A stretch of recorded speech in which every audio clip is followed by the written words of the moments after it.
जय हिंद सभी विद्यार्थियों को। मैं नरेंद्र वर्मा आपका स्वागत करता हूं मेरे YouTube चैनल सीहोर वाले नरेंद्र वर्मा सर पर। आज आपके लिए वापिस एक अगला पार्ट लेके आया हूं मैं जीएस का, जिसके अंतर्गत अपना जो सोल्ड पेपर चल रहे हैं, जिसमें अपन देख रहे हैं 2021 के एसएससी जीडी की जो भर्ती हुई थी उसके जितने भी पेपर हुए थे उसका जीएस का पार्ट मैं आप लोग को डेली करवा रहा हूं 8 बजे। और फुल विस्तार के अंतर्गत आपको इसके साथ में जो भी आने वाले क्वेश्चन कैसे होंगे, साथ में चित्र के द्वारा, जैसे नदी आई तो नदियों की, राजस्थान की नदी तो सारी नदी आपकी कंप्लीट हो जाएगी।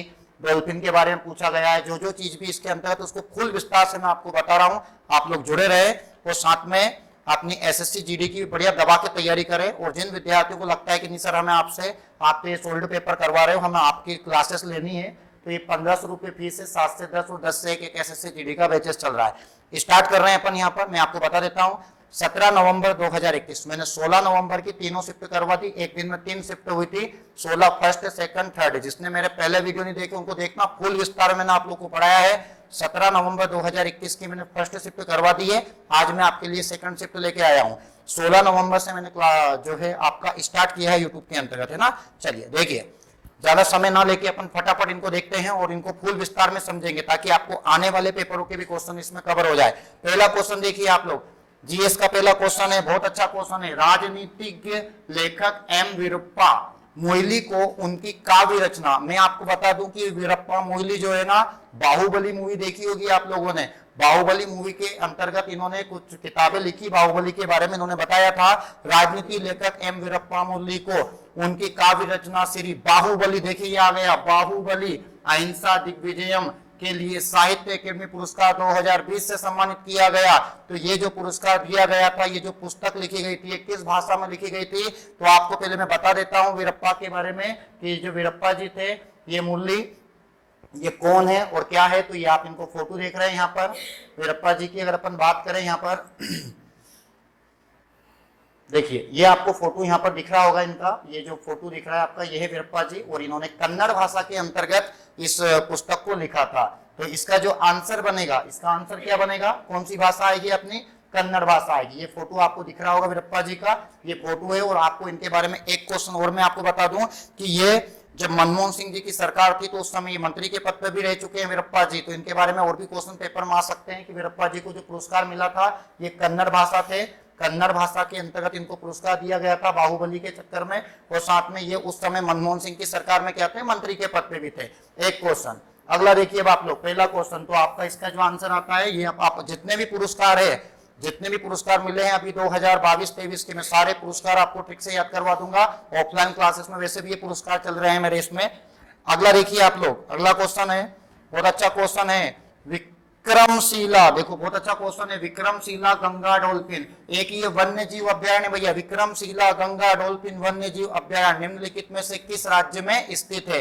वो पूछ रहा है कि जो गंगा डॉल्फिन है, ये वन्य जीव एक अभ्यारण्य है भारत के किस राज्य में। तो मैं आपको बता दूं कि ये बिहार राज्य में, किस राज्य में है, बिहार राज्य के अंतर्गत आता है। और इसके अंतर्गत आप लोग देख रहे हो यहाँ पर, ये गंगा डॉल्फिन आपको दिख रहा है यहाँ पर, ये है जिसके अंतर्गत सबसे ज्यादा गंगा डॉल्फिन जो पाई जाती है, गंगा नदी में पाई जाती है। और ये भारत का जो है राष्ट्रीय जलीय जीव घोषित किया गया है, जिसका नाम क्या है, गंगा डॉल्फिन। क्या नाम है इसका, गंगा डॉल्फिन। तो अगर क्वेश्चन आता है कि भैया ये जो गंगा डॉल्फिन है, इसका एक और नाम है विक्रमशिला गंगा डॉल्फिन वन्यजीव अभ्यारण्य, जो कहां पर है आपका, किस राज्य में, बिहार राज्य में ना। वहीं पर गंगा नदी भी है, आपको पता है गंगा नदी के बारे में। छत्तीसगढ़ में तो है नहीं है, गोवा में भी गंगा नदी है नहीं। वैसे आप लोग ऑप्शन काट लो सकते हो, उत्तर प्रदेश और छत्तीसगढ़ में। तो ये गोवा छत्तीसगढ़ में नहीं है, बिहार उत्तर प्रदेश, दो ऑप्शन रहेंगे, तो इसमें आपको देखना है। अगला है इसके अंतर्गत क्वेश्चन, देखिए आप लोग, बहुत अच्छा क्वेश्चन है। अगला क्वेश्चन इंडियन ज्योग्राफी के क्वेश्चन आ रहे हैं, बता रहे हैं। देखो नदियों का क्वेश्चन आ गया, इंडियन ज्योग्राफी में ही अभ्यारण्य राष्ट्रीय उद्यान है, पूरे के पूरे इसके क्वेश्चन ज्यादा बन रहे। जो तैयारी कर रहे हैं तो आप लोग एक अपनी सोच बना लीजिए कि आपको तैयारी कैसे करना है। इंडियन ज्योग्राफी, संविधान और इतिहास लेके चलना है, करंट अफेयर लेके चलना है आप लोग को। करंट अफेयर में पुरस्कार, खेल के क्वेश्चन ज्यादा पूछे जा रहे हैं, खेलों की शब्दावली पूछी जा रही है, खेलों से संबंधित खिलाड़ी के क्वेश्चन ज्यादा पूछे जा रहे हैं। भारत में हिंदू उत्तराधिकारी अधिनियम ने, है ना, ये बहुत अच्छा है, ज्येष्ठाधिकार के नियम को कब समाप्त कर दिया। अब ये ज्येष्ठाधिकार का नियम क्या होता है मैं आपको बता दूं। हिंदू विधवा पुनर्विवाह अधिनियम जो अपना आया था पिछले, ये आया था 1856 में, जो मैंने आप लोगों को पहले पढ़ाया था, है ना, जो 1856 में बताया था, लॉर्ड डलहौजी के समय आया था। और अपन बात करें ज्येष्ठाधिकार, पहले क्या था कि हिंदू उत्तराधिकारी अधिनियम के अंतर्गत जब तलाक होता था, अगर कोई पति अपनी पत्नी को छोड़ना चाहता है, तलाक देना चाहता है, तो पहले पत्नी को उसमें से कुछ हिस्सा नहीं मिलता था। लेकिन सन 1956 से यहां नियम लागू किया गया था कि अगर कोई व्यक्ति अगर अपनी पत्नी को छोड़ता है, तलाक देता है, तो उस समय अब उसके बाद से इस नियम को लागू किया था कि आने वाले जो समय है इसके अंदर पत्नी का भी हिस्सा प्रॉपर्टी में रहेगा। और ये कानून बना सख्त बाद में 2005 में। तो ये क्वेश्चन भी याद रखना आप लोग कि ये हिंदू उत्तराधिकारी अधिनियम ने ज्येष्ठाधिकार के नियमों को कब समाप्त किया था, तो ये कब समाप्त कर दिया था, 1956 में समाप्त कर दिया था। इसके बाद सन 2005 से अगर कोई व्यक्ति की अपनी पत्नी को तलाक देता है या छोड़ता है, तो उसकी हर चीज में, हर प्रॉपर्टी में उसका हिस्सा रहेगा, है ना। जैसे 5 बीघा जमीन है तो 2.5 बीघा जमीन उसकी रहेगी, 2.5 बीघा जमीन उसकी रहेगी, है ना। साथ में अगर उनके यहाँ बच्चा भी है तो साथ में जो बंदा है जिसके पास में 2.5 बीघा जमीन गई तो 1.5 बीघा जमीन उसकी चली जाएगी, फिर उसके पास तो घंटा बचा। साथ में अगर उसके पास में सरकारी नौकरी है, 10,000 उसकी तनख्वाह आती है, तो 5,000 तो देवी जी ले गई, है ना। उसके पास कितने बचे, 5,000। उसके बाद में जो गन लोड की थी उसके बाद जो हुआ है तो उसको भी उसमें से जाएगा 2,500, उसके बाद फिर घंटा बचा। इसलिए भाई साहब ये ना, ये काम ना करें आप लोग, है ना। तो ये आपको समझ लेना और करने से पहले आप लोग ये देख लेना है पर ना। तो हिंदू उत्तराधिकारी अधिनियम कब आया था, ये 1956 के अंतर्गत आया था, है ना। अब अपने हिंदू धर्म में तलाक का बड़ा सिस्टम हो चुका है, याद देना, एक बार लेकर आओ तो सोच समझ के लेके आओ आप लोग। देखो अगला, भारतीय व्यापारिक और उद्योगपतियों द्वारा अपने व्यापारिक हितों को एक साझा मंच पर लाने के लिए भारतीय औद्योगिक और वाणिज्यिक कांग्रेस का गठन किस वर्ष किया गया, तो इसका जो गठन किया गया था औद्योगिक क्रांति का व्यापारिक और औद्योगिक द्वारा, ये किया था 1920 में। कब किया था, 1920। तो इसका आंसर क्या आ जाएगा, 1920 आ जाएगा। अगला क्वेश्चन देखिए आप लोग, अगला क्वेश्चन देखो, मैं बता रहा हूं आपको बार बार कि खेल के क्वेश्चन आ रहे हो डेली, 1 से 2 क्वेश्चन खेलों से संबंधित उनके खिलाड़ियों के बारे में पूछा जा रहा है। तो आपको 21-22 में अपने जितने भी अभी ओलंपिक हुए हैं, अभी टोक्यो में जो खेल हुए, पैरा ओलंपिक हुए, जिन लोगों ने उसमें भाग लिया उनके खिलाड़ियों संबंधित आपको खेल याद होना चाहिए। जैसे इसमें दिया है, सुतीर्थ मुखर्जी एक भारतीय है, गोल्फर खिलाड़ी है, बैडमिंटन खिलाड़ी है, तैराक है या टेबल टेनिस है। तो याद रखना, सुतीर्थ मुखर्जी एक टेबल टेनिस खिलाड़ी है। तो इसका आंसर क्या आएगा आपका, टेबल टेनिस खिलाड़ी। कौन सी खिलाड़ी है ये, टेबल टेनिस, सुतीर्थ मुखर्जी। अब ये क्वेश्चन आ चुका है तो आपका सोच बना लो कि आप लोगों को ऐसे क्वेश्चन जितने भी इनको पढ़ना है। ये पेपर लगाने का मेरा मेन उद्देश्य आपका यही है कि आपको पढ़ना कैसे, पेपरों में किस टाइप से क्वेश्चन आएंगे, आपकी एक सोच बन जाएगी। पढ़ सभी रहे, 25,000 भर्ती है, पर ये 25,000 कोई अपने मध्य प्रदेश में नहीं है, पूरे भारत में 25,000 भर्ती है। और मैं आपको बता दूं कि भारत में एक से बढ़कर एक राज्य तैयारी करने वाले, तो अपने मध्य प्रदेश के जितने विद्यार्थी एक सोच से पढ़ो, पढ़ना क्या है सही तरीके से पढ़ो। पेपर के अंक पूछ क्या रहा है, आप पढ़ क्या रहे हो, इन वीडियो को देखने के बाद में तरीका देखो कि पेपर में क्वेश्चन कहां से जीएस उठ रहा है। देखिए इसके बाद अगर अपन देखें, यहाँ पर बहुत अच्छा क्वेश्चन है। देखो क्वेश्चन का नाम है ये, थार के रेगिस्तान की सबसे लंबी नदी इनमें से कौन सी। जो थार रेगिस्तान, आपको पता है विश्व का सबसे बड़ा रेगिस्तान सहारा रेगिस्तान है। कौन सा रेगिस्तान है, सहारा, जो अफ्रीका में पड़ेगा, 84 लाख वर्ग किलोमीटर में फैला हुआ है और 11 देशों को टच करता है। कितने देशों को टच करता है, 11 देशों को। एक क्वेश्चन, एशिया का सबसे बड़ा मरुस्थल है जिसका नाम है गोबी। गोबी पड़ेगा मंगोलिया में। कहां पड़ेगा ये, मंगोलिया में। मंगोलिया में है गोबी, जो 2,60,000 वर्ग किलोमीटर के अंतर फैला हुआ है। और भारत का जो सबसे बड़ा मरुस्थल है उसका नाम अगर अपन देखें तो कौन सा है, ये थार। और थार कहाँ है, तो राजस्थान, भारत और पाकिस्तान दोनों में फैला हुआ है। उसमें राजस्थान का क्षेत्र अपना पूरा का पूरा किस मरुस्थल से घिरा हुआ है, तो ये थार मरुस्थल से घिरा हुआ है। तो इसके अंतर्गत जो थार के रेगिस्तान की सबसे लंबी नदी का नाम है, तो उस नदी का नाम है लूनी नाम है। क्या नाम है नदी का, लूनी। मैं आपको दिखा भी देता हूं नदी, आप लोग ये देख रहे हो, नदी है अपनी लूनी। कौन सी नदी है ये, लूनी। ये आपको दिख रही है, यहाँ पर नदी है, एक लूनी नदी है।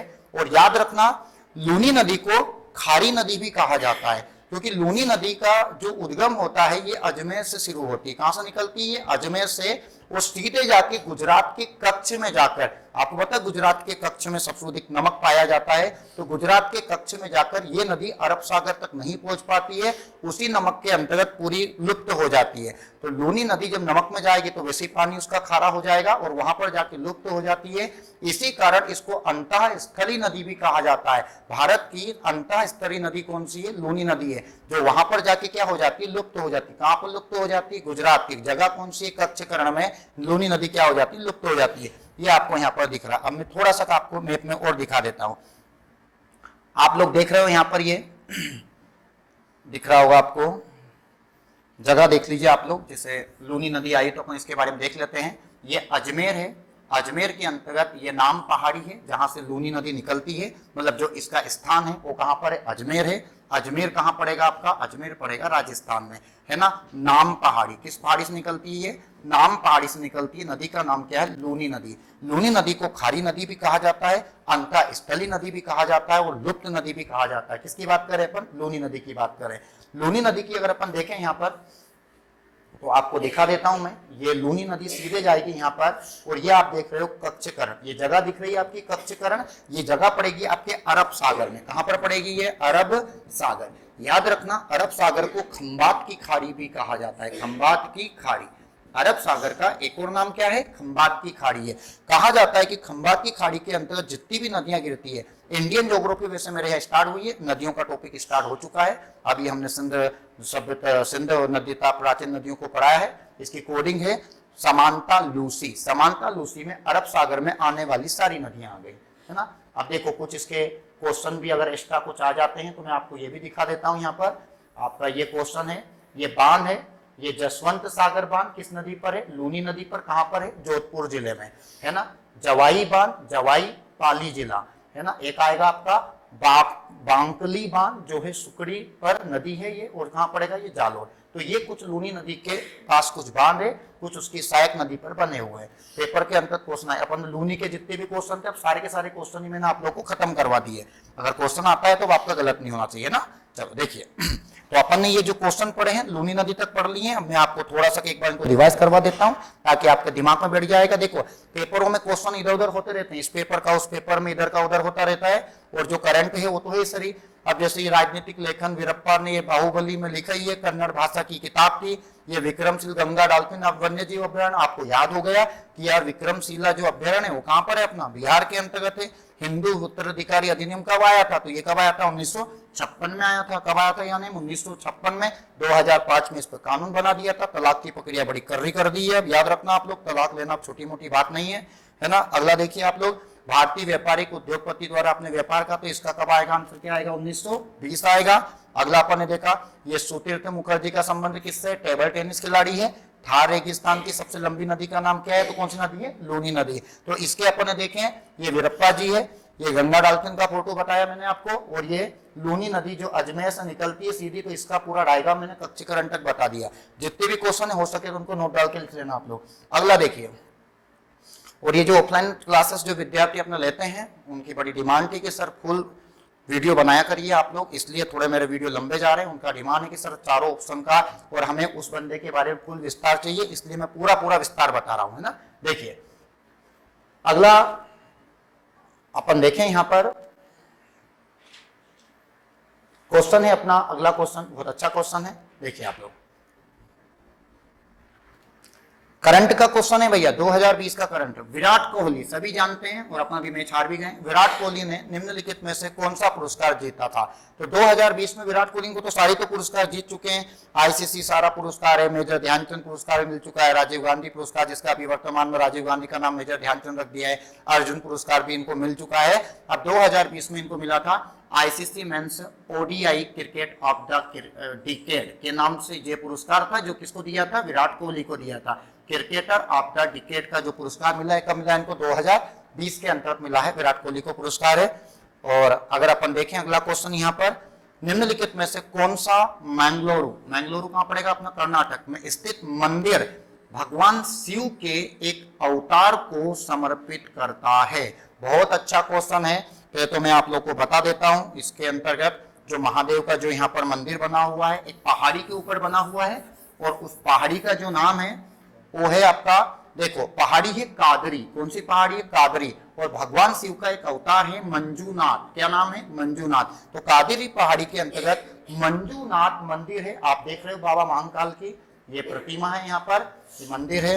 हर हर महादेव एक बार बोलो आप लोग दबा के बढ़िया, और कमेंट में भी एक बार हर हर महादेव लिख देना आप लोग। और तभी आप लोग जो बाहर के विद्यार्थी देख रहे हैं अपने उज्जैन के लिए आइए। यहाँ पर बढ़िया महाकाल है, जिसका बहुत बड़ा अभी सबसे बड़ा कॉरिडोर बना हुआ है।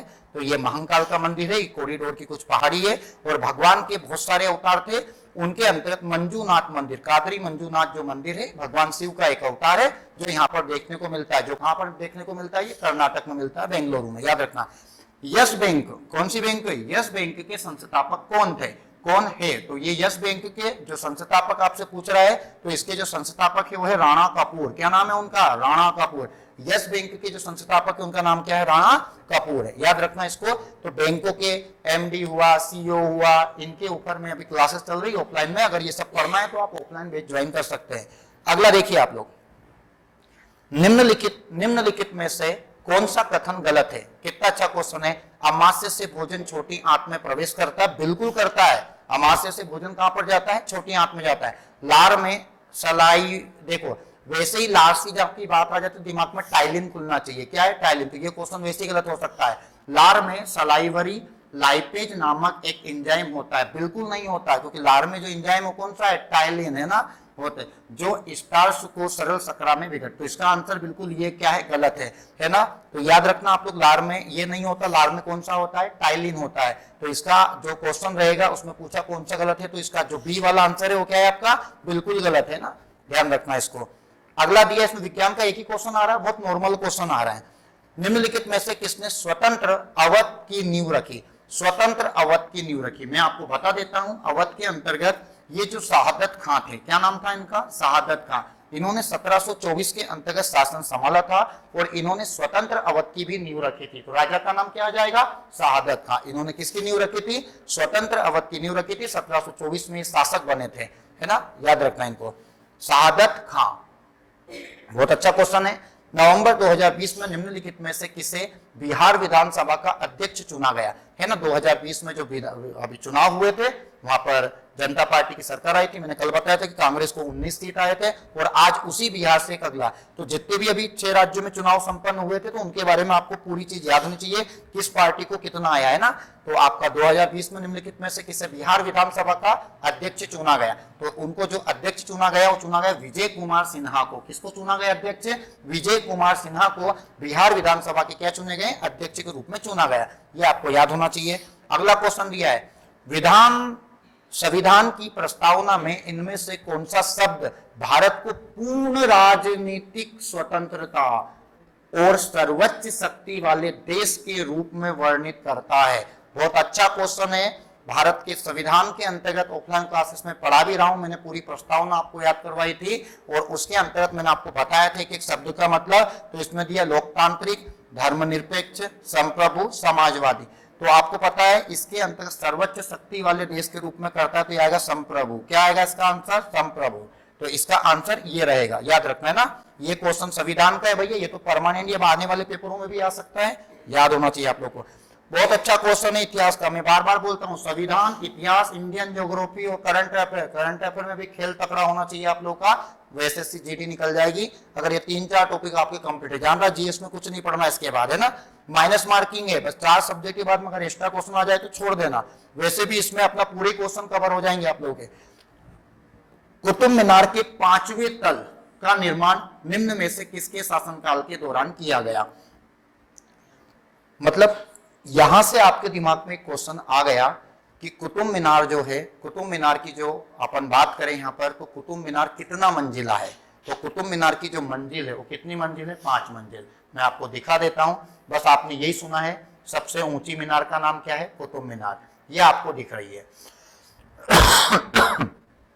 अब उसने पूछा 5वां तल किसने बनवाया था, तो मतलब अपन देखें पहले इसकी, आप लोग देख रहे हो यहाँ पर पहला तल तो आपका ये हो गया 1, ये दूसरा हो गया 2, ये हो गया आपका तीसरा, ये हो गया आपका चौथा और ये क्या हो गया आपका 5वां।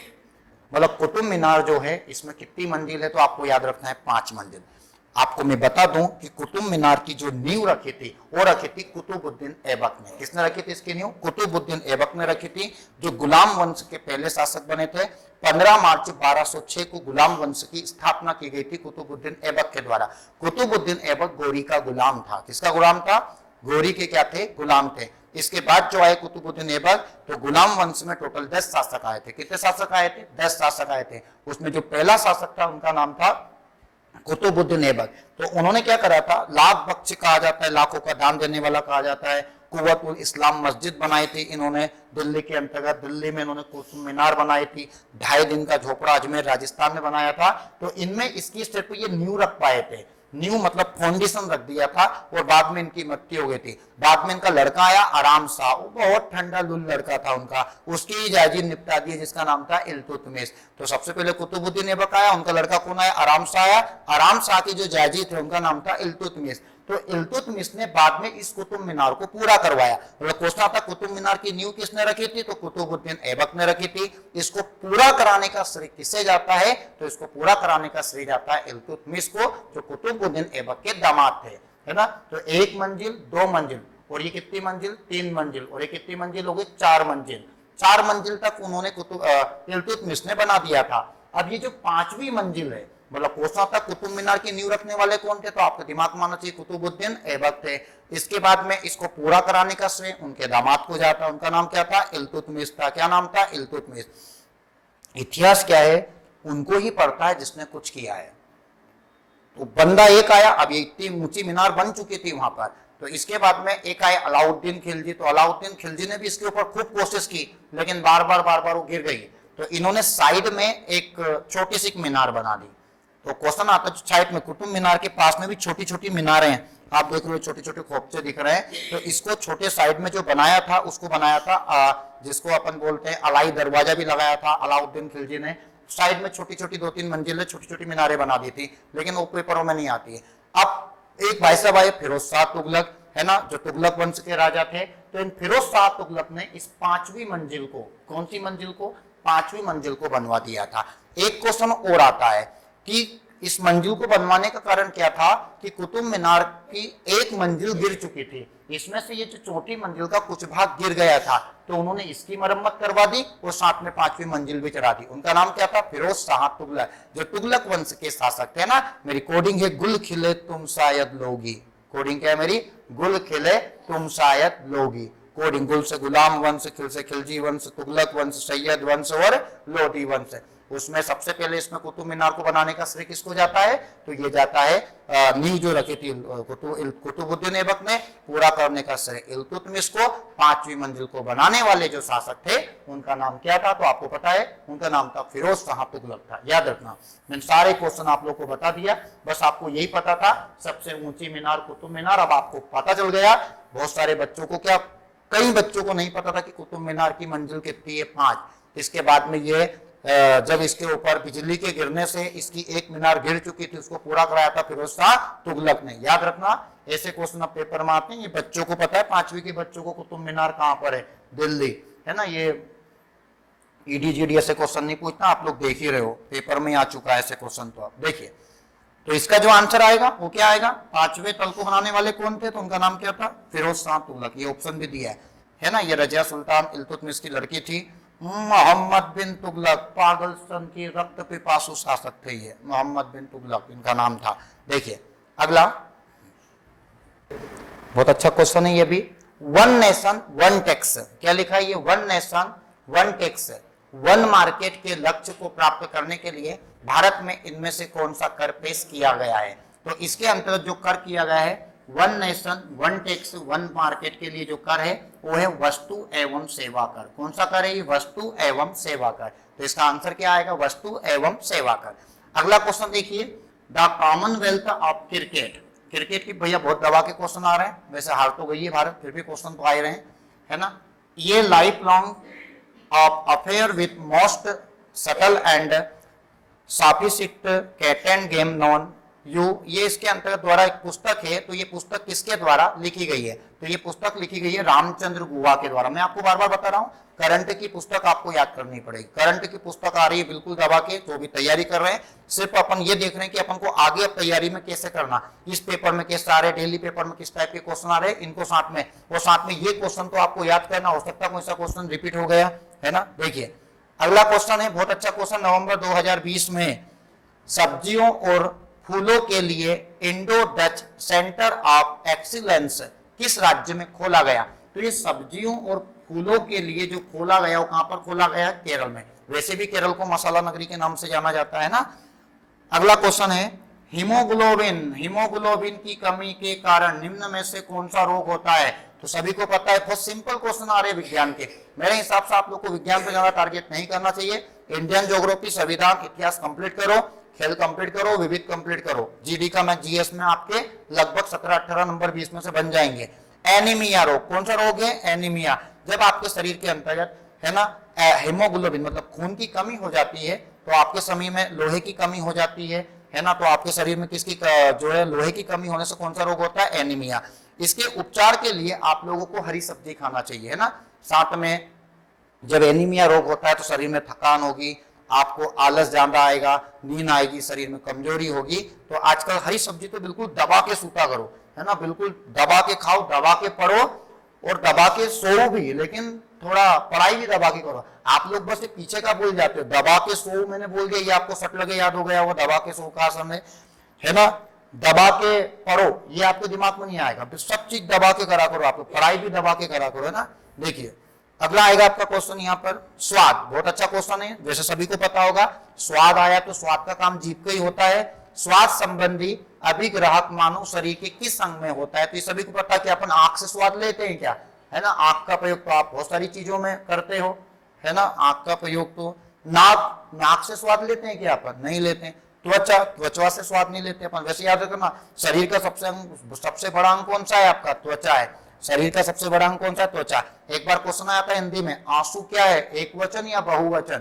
तो आंखों में से आंसू निकलते हैं, तो आंसू बहुवचन है, क्योंकि आंखें कितनी होती है? 2 होती है।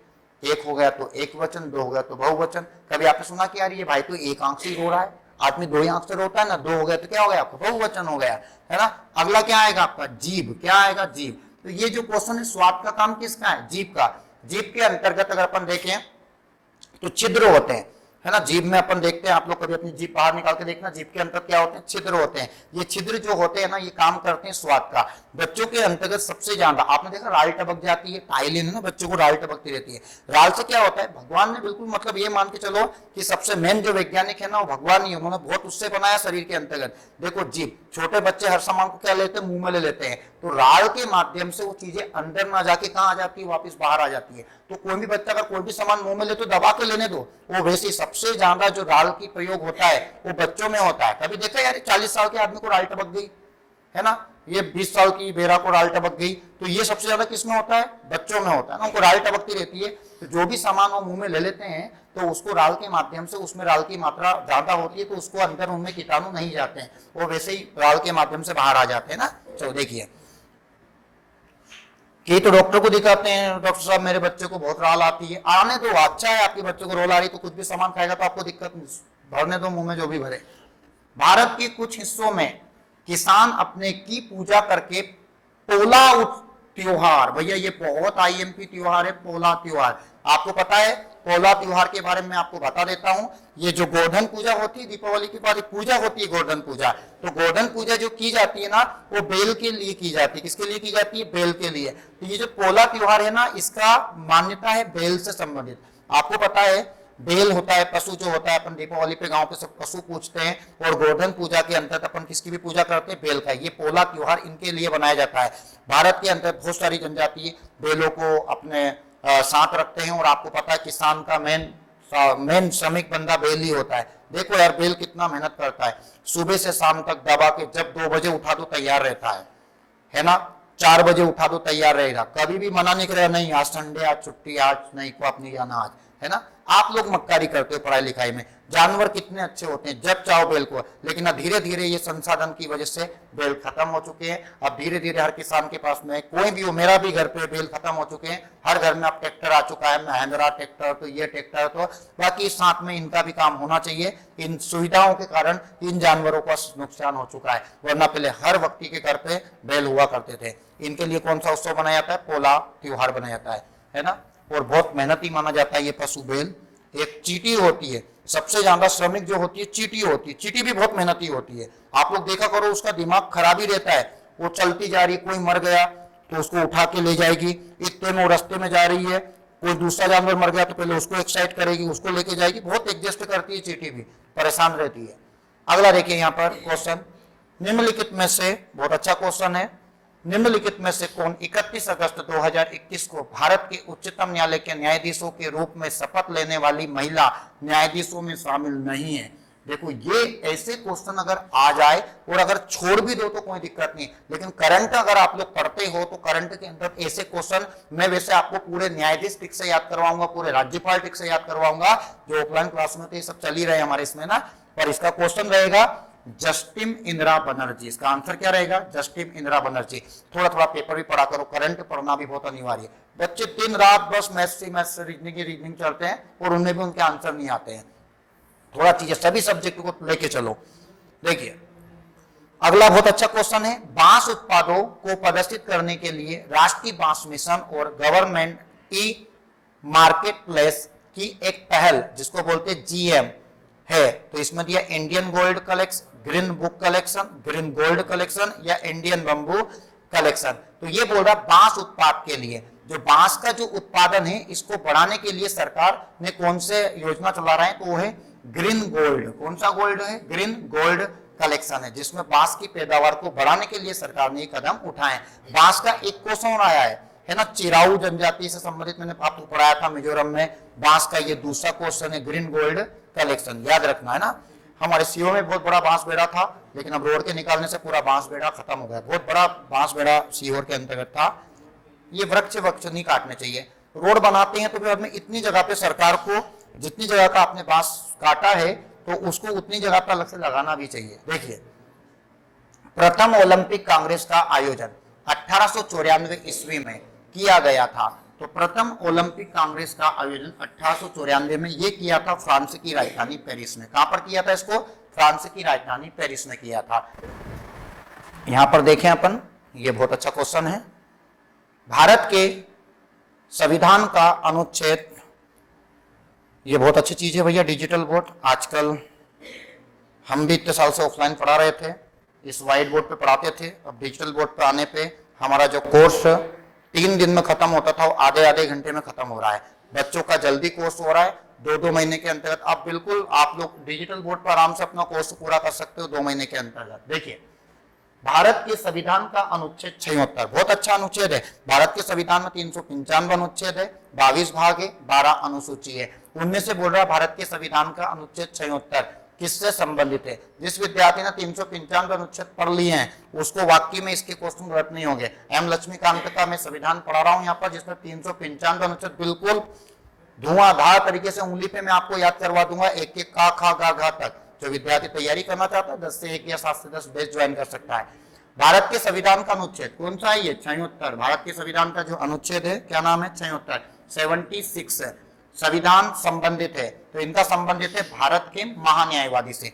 ये पद होता है भारत का महान्यायवादी, जो भारत सरकार का एक कानूनी अधिकारी होता है, जिसकी नियुक्ति भारत के राष्ट्रपति करते हैं। इनको ही बोलते हैं अटॉर्नी जनरल। क्या बोलते हैं? Attorney general. आर्टिकल 148 में आ जाता है CAG, जिसको बोलते हैं महान लेखा परीक्षक, है ना, नियंत्रण और महालेखा परीक्षक। और ये कौन है? अपने महान्यायवादी। एक CAG होता है और एक महान्यायवादी होता है। इनको अटॉर्नी जनरल बोलते हैं, जिसकी नियुक्ति 76 के अंतर्गत कर सकते हैं। ये भारत के कानूनी अधिकारी, वकील के रूप में काम करते हैं। इनको संसद के अंतर्गत जाने का अधिकार है, बोलने का भी अधिकार है, पर मत देने का अधिकार नहीं है, वोटिंग करने का इनको अधिकार नहीं है। किनकी बात करें अपन? महान्यायवादी की बात करें। अगला देखिए, लास्ट क्वेश्चन है अपना, एक जोखिम प्रबंध रणनीति। एक जोखिम प्रबंध रणनीति है जो संबंधित परिसंपत्ति में विपरीत स्थिति लेकर निवेश में नुकसान की भरपाई करने के लिए नियोजित है। तो इसका दिया बचाव व्यवस्था, मापनीयता, संपार्श्विक या ऋण परिशोधन। तो इसका जो आंसर आएगा क्या आएगा? ऋण परिशोधन है। ऐसे करके अपन ने पूरे संविधान के क्वेश्चन कंप्लीट कर लिए हैं। जीएस का जो पूरा पार्ट था 25 क्वेश्चन थे, जिसको मैंने फुल विस्तार से आप लोगों को कंप्लीट करवा दिया है ना। ऐसे करके अपन ने पूरे क्वेश्चन को कवर कर लिया है। टोटल क्वेश्चन हो चुके हैं अपने 25 क्वेश्चन हो चुके हैं। और इन 25 क्वेश्चन को मैंने फुल विस्तार में, देखो मैं डेली आपके लिए लेके आ रहा हूं। और बता रहे हैं जो भी तैयारी कर रहे हो, ये वीडियो देखने से आप लोगों को समझ आ जाएगा कैसे पेपर निकालना है। जब तक आपको ऐसी रणनीति नहीं करोगे आपका पेपर नहीं निकलेगा। मैं 11 साल से सीओ में पढ़ा रहा हूँ पूरी रणनीति के साथ में। अब हम भी ये पढ़ा रहे हैं आपको, इसके आधार पर ही हम क्लास में पढ़ाते हैं। अब 2 महीने में बताओ, हम पूरा तो पढ़ा नहीं सकते, जीएस कितना बड़ा भाग है, पर हमें मालूम पड़ेगा कि हमें पढ़ाना क्या है और बच्चों को वही पढ़ाएंगे और इसकी वजह से सिलेक्शन होते हैं। तो आपसे भी निवेदन है, अगला जो मेरा कल वीडियो आएगा 17 तारीख के अंतर्गत जो तीसरी शिफ्ट है उसका मैं फुल विस्तार में जैसा आपको डेली लेके आ रहा हूं, डेली चीजें आपका काफी जीएस तो इसके अंतर्गत ही कंप्लीट हो जाएगा। जुड़े रहें आप लोग, पढ़ते रहिए और हो सके तो इन वीडियो को उन विद्यार्थियों तक भी शेयर कर दीजिए जो बच्चे शेयर नहीं आ पाते हैं ना। ठीक है, जय हिंद सभी।